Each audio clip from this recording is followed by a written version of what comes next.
réus que respondem em liberdade. Será que isso seria um erro da justiça brasileira? Europa proíbe símbolos religiosos no trabalho. Parlamento britânico aprova o Brexit. Crescem os registros de assédio sexual no transporte público. Essas e outras notícias agora no Redação Novo Tempo.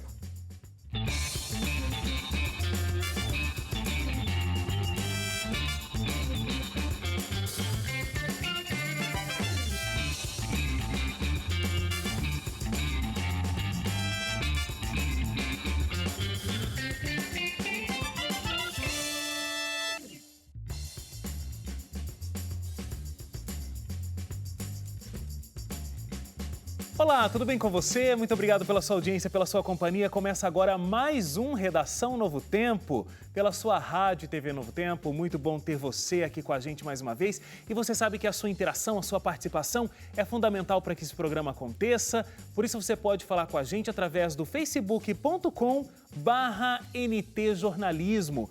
Tem também o Twitter e o Instagram. Você encontra a gente pelo @ntjornalismo. Tem também o nosso site, novotempo.com/jornalismo. Estamos aguardando aí a sua participação.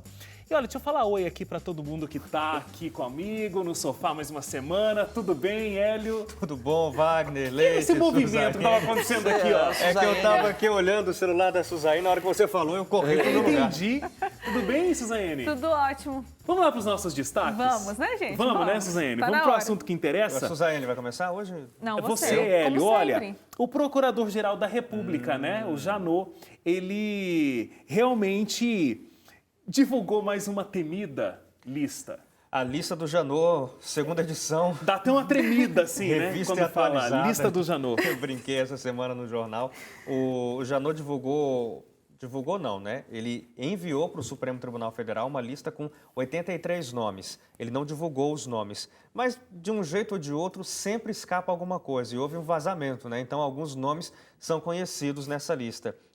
São conhecidos já do povo brasileiro, são conhecidos já porque já tem problemas com a justiça e aí ficaram conhecidos agora porque de alguma forma alguns nomes vazaram. Estão ali dentro dessa lista pelo menos 5 ministros do presidente Michel Temer. Tem também ex-ministros dos governos Lula e Dilma, é o caso de Guido Mantega, Antônio Palocci, o italiano, como constava na lista de pagamentos da Odebrecht.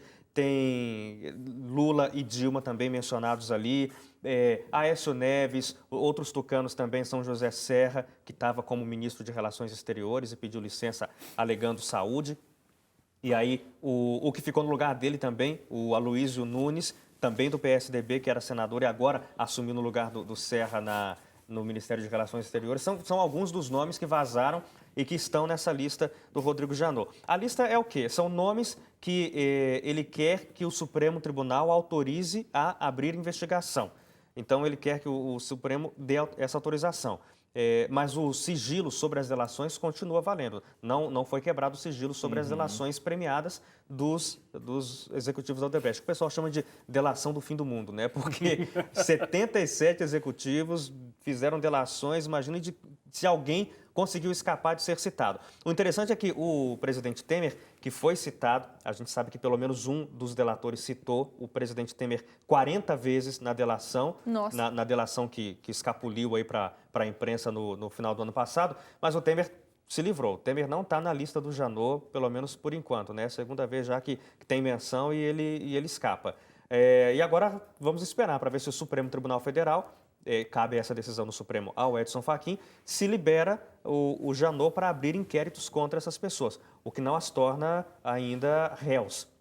Então, abre-se um inquérito, aí depois do inquérito o Ministério Público tem que oferecer uma denúncia ao Supremo, aí depois o Supremo vai decidir se aceita ou não a denúncia. Se aceitar a denúncia, aí os indiciados se tornam réus de verdade. Bom, você vai acompanhar todos os desdobramentos aí dessa notícia no Jornal da Novo Tempo, sempre aí com Hélio Moura, e a gente comenta sempre aqui no Redação também na hora dos destaques. Um outro assunto que a gente discutiu, não sei se foi semana passada ou numa anterior, é a questão da cobrança das bagagens, né? Que estava uma confusão, todo mundo falando sobre isso, e a Justiça barrou essa cobrança, né, Suzane? Foi. Uma certa boa notícia, apesar de ainda não ser definitiva, né? A Justiça Federal de São Paulo entrou com um recurso para suspender essa cobrança extra de bagagens, né, que a gente já tinha comentado aqui no programa. Essa norma já havia sido aprovada pela ANAC. A gente também discutiu sobre isso, né? A ANAC deveria estar mais ao nosso favor, enfim, não vem ao caso hoje. E foi suspensa essa decisão, porque o juiz decidiu manter como já funciona normalmente. A gente tem direito a 23 quilos para voos nacionais e 32 quilos para voos internacionais. Então, continua como Duas sempre bagagens, foi. no caso aí, né? No internacional são 2 de 32, né? Isso, 2 bagagens. Muito obrigada pela correção. Essa norma teria entrado em vigor no dia 14, então já estaria valendo se não fosse a suspensão. A ANAC ela vai recorrer da decisão. Uma coisa interessante que eles falaram aqui, né, a ANAC, que essas normas procuravam aproximar o Brasil do que já acontece, né, das práticas que acontecem no mundo, e tudo mais. Só que, como a gente já falou também da outra vez, ficou uma coisa muito solta. Não tinha definido quanto iria se cobrar, por quantos quilos, né? Ficou a cargo da própria companhia decidir a sua própria regra de cobrança, enfim.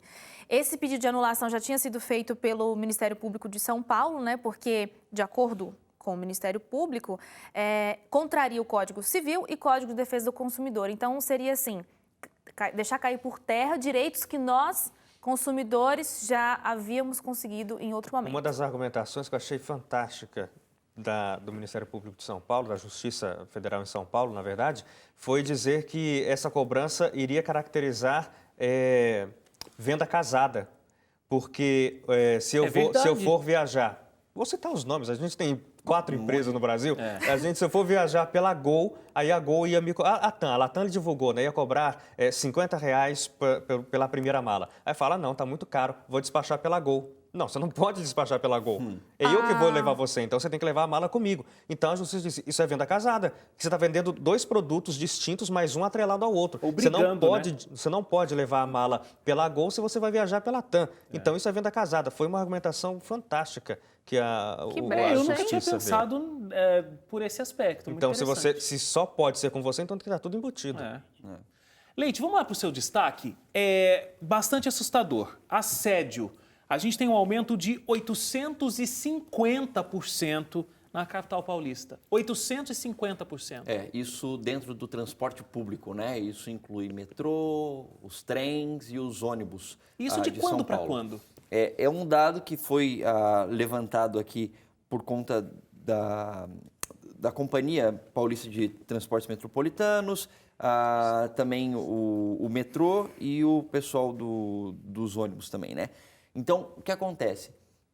Esse número mostra que atualmente, nos dias atuais, acontecem cerca de 4 assédios sexuais todas as semanas em algum dos transportes públicos de São Paulo. A comparação que eles fazem, né, os dados, mostram, pegou dados de 2013 e comparou com 2016. Em 2013, tinham 23 denúncias de assédio sexual na capital paulista dentro dos transportes públicos. Em 2016, esse número já foi de 219. Então, por isso que houve um salto aí de 850% nesse número de casos. E aí você pode se perguntar, né? Isso aconteceu por quê? Porque é um dilema. Isso aconteceu porque as pessoas estão denunciando mais ou porque aumentou o número de assédios sexuais dentro do trem do metrô? Porque o que acontece? Em 2015, o metrô de São Paulo e a CPTM também, eles começaram uma campanha incentivando as pessoas, mas obviamente principalmente as mulheres, né, a denunciarem casos onde aconteça algum tipo de assédio sexual dentro do transporte público. Então, talvez por conta disso tenha aumentado. Talvez já acontecia um monte dessas situações, só que ninguém falava nada. Né? Claro. E hoje, inclusive, por conta dessas campanhas, não só as mulheres denunciam, mas homens que estão dentro do trem e presenciam alguma coisa, eles também agem para impedir. E aí até tem algumas reportagens que relembram situações que aconteceram no passado, de uma moça, eu vi uma reportagem no Estadão, ela falando que na época, ela ficou quase 1 ano sem entrar no metrô, porque ela ficou traumatizada, porque um rapaz ejaculou na perna dela dentro do metrô. Então, assim, E o que acontece? Não é que o metrô estava vazio e o cara foi... Lógico, o cara é maluco de qualquer jeito, mas de repente o cara estava lá num canto. Não, é porque existe uma superlotação e aí a pessoa se aproveita dessa superlotação para fazer o que quiser, de repente ter algum contato físico com alguém e fingir que foi sem querer.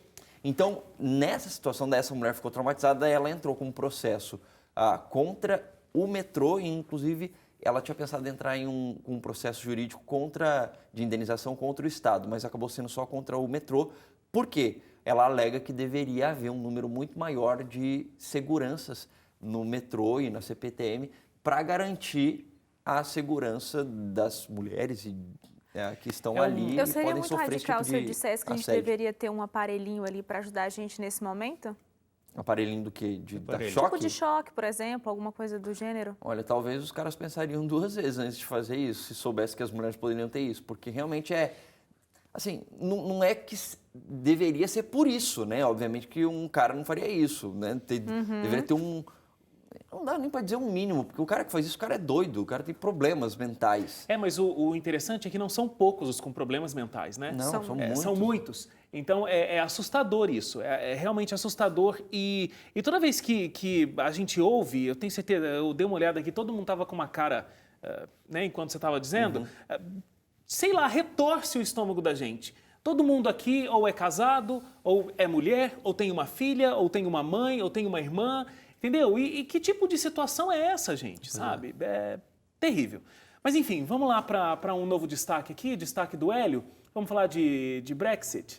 Brexit, como diz Brexit. a Suzane. Não, gente, eu falei certo, né? Hoje é dia da gente A pegar no gente seu tá- pé, Eu só Suzane. tô Eu brincando. tô percebendo isso. É que a gente está acostumado a mas falar lá jeito brasileiro. Eles são britânicos. Como é que o britânico fala Brexit. Brexit. O Wagner não se Da onde eu pronuncia. vim falar brechite. Nossa, você veio da onde? A saída britânica, Isso. na tradução literal. Tradução livre. O parlamento britânico aprovou mais uma etapa do processo, né? Porque, na verdade, o Brexit começou no ano passado, quando em junho os britânicos foram às urnas e votaram naquele plebiscito se queriam ou não sair da União Europeia, e a maioria optou pelo sair. Foi interessante, a gente já falou isso aqui, né? Sim. Não se esperava isso, se esperava que fossem... que gostariam de continuar, mas houve muita coisa, né? Choveu bastante naquele dia, pouca gente foi votar e os poucos que foram aqueles que estavam mais engajados para sair. Exatamente. E os outros que queriam ficar falaram, não, a gente está em maioria, vamos ficar em casa, acabou dando no que deu. Então o governo teve que fazer acontecer. Mas aí a etapa inicial era isso. As 2 câmaras lá, que eles chamam de câmaras dos lordes e câmaras dos comuns, tiveram que votar para autorizar o processo de ruptura. E isso aconteceu agora nessa semana, eles aprovaram. Então agora, digamos assim, é praticamente oficial. Só que até o fim desse processo vai muito tempo ainda, vão anos ainda, porque agora que as 2 câmaras aprovaram, a rainha também tem que aprovar. Embora o que a rainha faça seja simbólico, né? Ela não tem um peso legal de verdade, mas assim, faz parte do script. Ela tem que aprovar, depois que ela aprovar, volta isso para as mãos da primeira-ministra, que é quem de fato comanda o governo no país, a Theresa May, e aí ela vai poder acionar o que eles chamam lá de artigo 50, que é um artigo dentro da Constituição da União Europeia que trata sobre aqueles países que queiram se desvincular do grupo econômico. Então ela tem que acionar esse artigo 50, mas ela tem ainda 2 anos de prazo para fazer o acionamento desse artigo 50. E depois disso, aí a União Europeia é que vai começar um outro processo, os países membros, sem o Reino Unido, vão precisar discutir quais são os termos agora. Eles querem sair, e aí o que eles vão poder fazer, o que eles vão ter ainda de nós, o que a gente vai exigir deles. É um processo muito longo ainda, vão anos até que o Reino Unido esteja de fato fora da União Europeia. Muito O bem. processo é bem burocrático. É interessante quando a gente fala todas as vezes sobre o Reino Unido e esse papel da rainha que é muito mais, como eu posso dizer? Alegórico. Alegórico, não sei. Pompa. Então, mas só que Real. a gente tem esse pensamento por causa do nosso sistema muito diferente, né? Mas o pessoal do Reino Unido, eles têm um pensamento completamente diferente, né? Eles acham que a rainha tem um papel fundamental nos processos. Será? Eu acho que eles sabem. Não, eles Hélio, entendem olha- eles entendem da própria política. O A rainha não significado tem... daquilo, né? Não, tem o simbolismo, eles adoram o simbolismo da monarquia. Mas eu tenho certeza que eles entendem que a rainha não manda no país, né? Quem manda no Vamos país ligar são... para algum Mas olha, europeu. quando você conversa, Produção, ligue lá na ninguém Europa. admite isso. Ela não manda no país. Não, são papéis diferentes. Ela... Tananã. Deixa eu falar um último destaque aqui seu, Suzane, antes da gente ir para o intervalo, que é o seguinte. Algumas Acho que o Leite pessoas... queria falar alguma coisa, não? Não, pode falar. tá. Primeiro, Algumas pessoas tiveram o tratamento de câncer interrompido no Rio de Janeiro. Sim, por conta de, como eu poderia dizer, desorganização, é uma palavra muito suave, eu acho, para a situação, né? E pasmem com uma fala que a gente teve aqui do defensor público, de um defensor público. Teve um levantamento feito o seguinte, que se o paciente, ele é indicado, é referenciado para ir para algum instituto de câncer, provavelmente ele estará salvo, são palavras dele. Agora, se esse paciente for encaminhado para alguns dos hospitais federais, sua chance de sobrevida é de menos de 30%. Tamanha está a situação que as pessoas estão enfrentando. Então, não tem aparelhos para fazerem radioterapias, não tem um outro aparelho lá que é para identificar, pelo que eu entendi ali no processo, no começo da suspeita de que a pessoa teria um câncer. Tem pacientes que já estão em fase de tratamento, mas eles têm que esperar por longo tempo, então aquela pessoa fica prejudicada. Imagina, quando você está fazendo um tratamento desse, você tem que ter um acompanhamento, tem um ritmo, tem um processo que você precisa fazer, enfim, que é da própria doença que tem que acontecer naquele tempo. E a pessoa não consegue ser atendida. Vão abrir um inquérito para poder averiguar a improbidade administrativa, mas acho que, entre tantas outras coisas que está acontecendo no Rio de Janeiro, né, essa é mais uma das que, infelizmente, a gente tem que noticiar aqui. A gente tem tempo de mais um destaque, produção? Vamos falar, Leite, então, sobre Turquia e Holanda rompendo relações? Pois é, a relação da Turquia com a União Europeia, há algum tempo, ela é uma relação, não posso dizer bipolar assim, mas ela é uma relação bastante sensível. Por quê? Porque há alguns anos já a Turquia busca conseguir um espaço para participar, ser parte da União Europeia. Então, isso já faz com que a relação da Turquia com alguns países da União Europeia já seja um pouco sensível. Com essa crise dos refugiados, essa sensibilidade nas relações aumentou ainda mais, porque a Turquia é meio que a porta de entrada de vários refugiados sírios e de outros países do Oriente Médio para a Europa. E a recente aproximação, inclusive, da Turquia, da Rússia, também faz com que algumas relações ali com alguns países já seja sensível. Bom, estou falando tudo isso porque a gente já tem um cenário bastante sensível. Há algum tempo, a gente já conversou aqui no Redação, eu lembro uma vez, sobre a tentativa de golpe que teve na Turquia, militar, né, para derrubar o presidente Erdogan, e essa tentativa foi terminada, né? Eles não conseguiram, frustrada essa tentativa. E o que acontece? Só que existe em diferentes setores da política internacional, de distintos países, inclusive dentro da Europa, que questionam a presidência do Erdogan. Inclusive, eles vão ter uma eleição agora em abril por lá. E por conta dessa eleição que vai ter em abril, toda essa situação, o Erdogan tem buscado enviar emissários, representantes do governo turco, a diferentes países europeus para tentar, de alguma maneira, fazer com que a opinião pública seja favorável a ele. E o que acontece? Na Holanda, eles estavam para fazer um comício pró-Erdogan, e ministros do Erdogan que participariam desse comício foram impedidos de participar do comício, inclusive até de entrar no país. E aí isso fez com que a reação do governo turco ao governo holandês fosse bastante veemente, falando, olha, vocês não podem fazer isso, tal. Enfim, foi criado todo um circo ali, e aí os dois países começaram, obviamente não os dois países, né, mas líderes dos dois países começaram a trocar farpas entre si, e até que a Turquia decidiu romper relações ministeriais formais com o governo holandês por conta disso. Então a gente tem uma crise, a gente pode dizer, diplomática aí entre esses dois países no momento. Muito bom. Não, muito bom não, né? Muito bom o seu destaque. Mas Muito boa a sua- Mas muito ruim a notícia, porque, enfim. A gente vai para um intervalo. Na volta, a gente recebe um convidado especial aqui para conversar sobre a demora da justiça brasileira nos atrasos dos julgamentos. A gente volta em instantes. Até já.